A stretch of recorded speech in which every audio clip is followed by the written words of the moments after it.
Bonjour à tous et bienvenue dans notre série de podcasts L'inclusion par Adeos Formation et le Collège de Paris. Nous sommes ravis de vous accueillir en direct du sommet de l'inclusion économique au sein du ministère de l'économie et des finances à Bercy.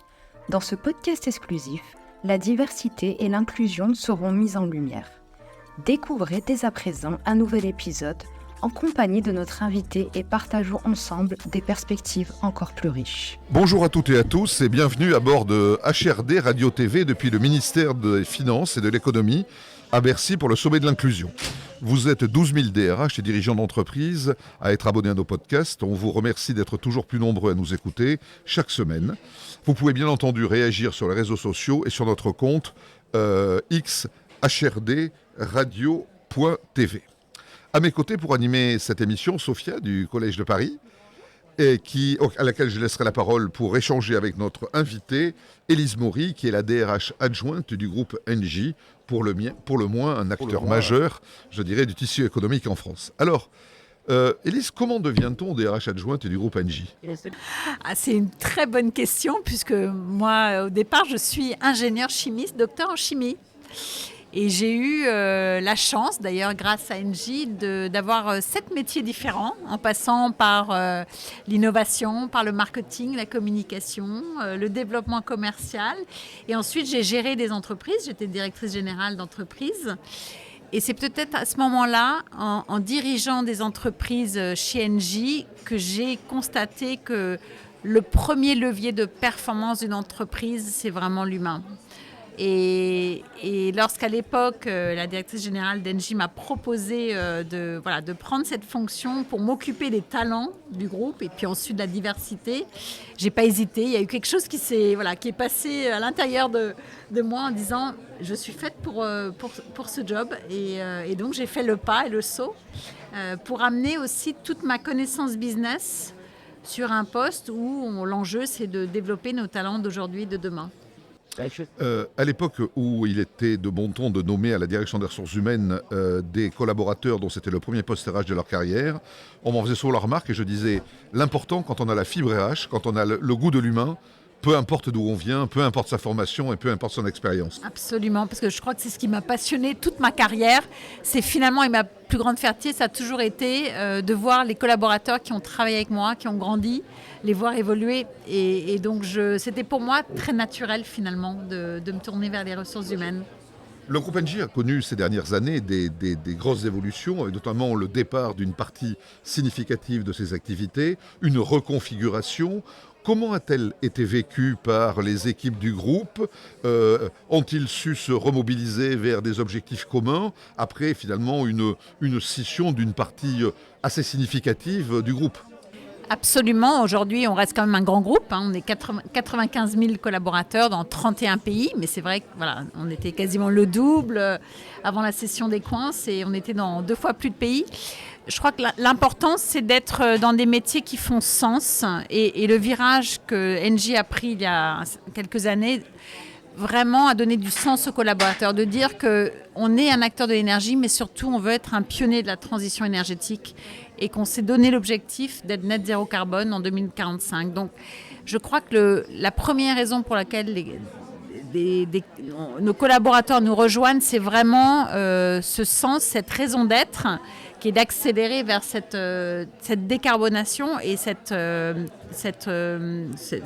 transition énergétique. C'est vraiment ça qui motive nos collaborateurs. Donc je pense que d'avoir bien clarifié notre raison d'être il y a maintenant 4 ans, et en fait c'est notre boussole. Et ça oriente toutes nos actions à la fois en termes de business, mais aussi en termes humains. Et je pense que ça fédère vraiment et ça unifie les collaborateurs autour d'un sens et d'un impact qu'on peut avoir pour le climat, qui est quand même notre plus gros enjeu mondial. Et quand on est chez Engie, on agit tous les jours pour cette transition énergétique et pour décarboner et pour le climat. Donc il n'y a rien de plus motivant. Bien sûr. Sophia, est-ce que vous pourrez avoir la gentillesse de nous présenter le Collège de Paris et je vous laisse échanger avec Élise sur l'insertion. Avec grand plaisir. Bonjour à toutes et à tous. Donc, Collège de Paris, pour présenter très brièvement. Donc, c'est un réseau d'établissements d'enseignement supérieur et d'organismes de formation. Nous formons donc plus de 16 000 étudiants dans le monde entier et plus de 30 000 adultes sur le volet formation professionnelle pour adultes. Tout d'abord, merci beaucoup Élise d'avoir répondu présente aujourd'hui lors du sommet de l'inclusion économique pour répondre à nos questions autour de l'inclusion et de la diversité. J'aurais une première question donc, en matière des gestions des ressources humaines. Comment votre entreprise intègre-t-elle l'inclusion économique pour favoriser la diversité au sein de votre personnel, donc au sein du personnel d'Engie ? Alors, merci pour la question. Je dirais que le premier élément de réponse, c'est de dire le pourquoi. On est dans un marché en croissance, et ça c'est la bonne nouvelle. Engie a des gros objectifs de développement, dans notamment les énergies renouvelables. Et pour ça, il faut avoir les ressources humaines qui vont être en capacité d'agir pour mener cette transition énergétique. Et il se trouve qu'avec un marché en croissance, des métiers qui évoluent, puisqu'on passe du gaz naturel vers du biogaz, on développe l'hydrogène, etc. Il nous faut des nouvelles compétences, il nous faut des ressources pour réaliser les projets. Et le fait est que le marché de l'emploi est très tendu. Voilà, donc nous, on est vraiment à la recherche de nouveaux profils et d'élargir finalement le panel de talents. Et il faut savoir que tous les mois, voilà, on a plusieurs centaines de postes qui sont non pourvus en France. Donc on a du mal à trouver. Et donc si on reste dans nos schémas, nos stéréotypes de recrutement, on ne va pas y arriver.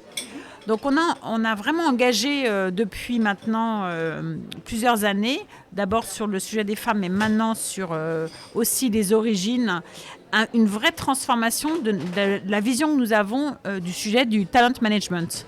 C'est-à-dire qu'on va chercher des profils avec des parcours différents. Ça peut être des gens qui sont en reconversion, des gens qui sont éloignés de l'emploi, et leur parler, aller vers eux et leur parler de nos métiers, leur donner envie de nous rejoindre.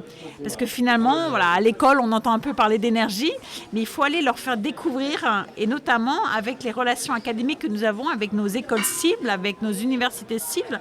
Donc on est dans un marché de l'emploi, il faut aller chercher les gens.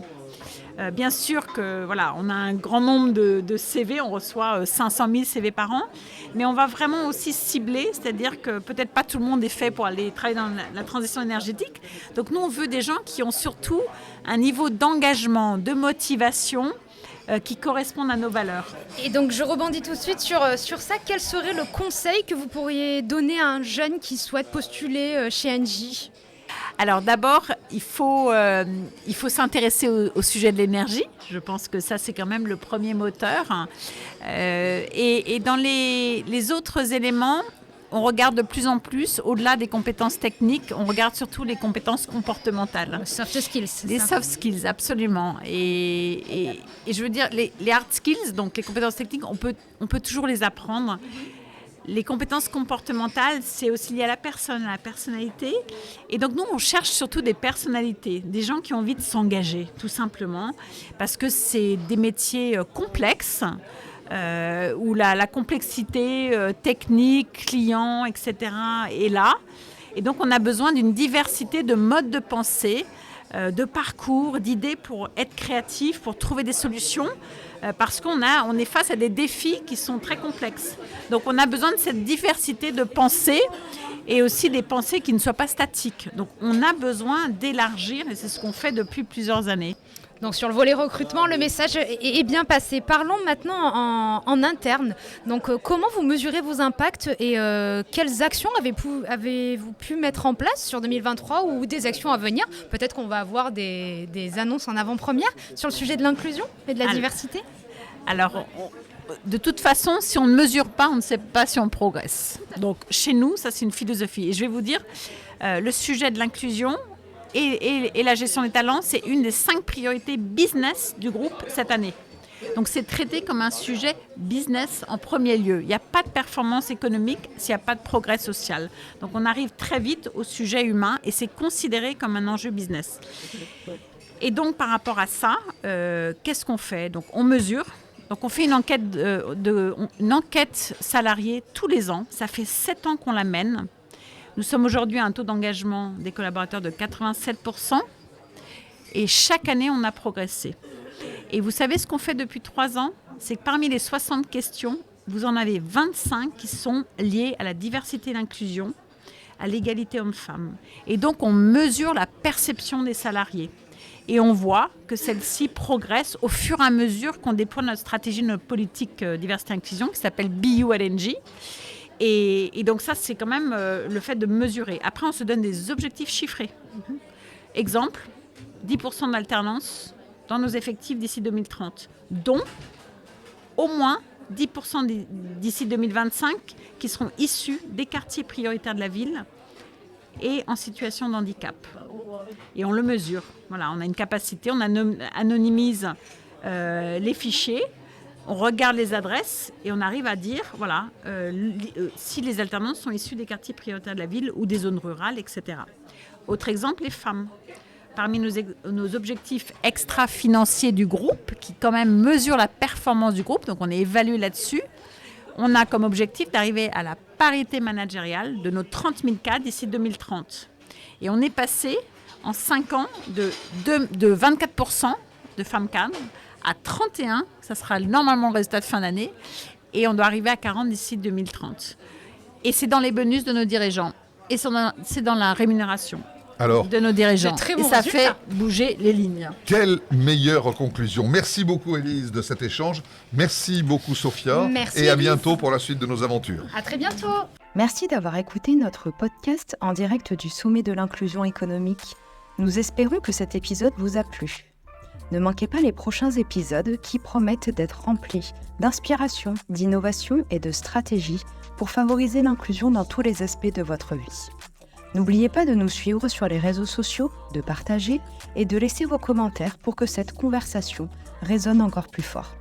Pour plus d'informations, découvrez nos programmes de formation sur notre site www.adeos-formation-au-pluriel.com, rubrique inclusion. À très bientôt!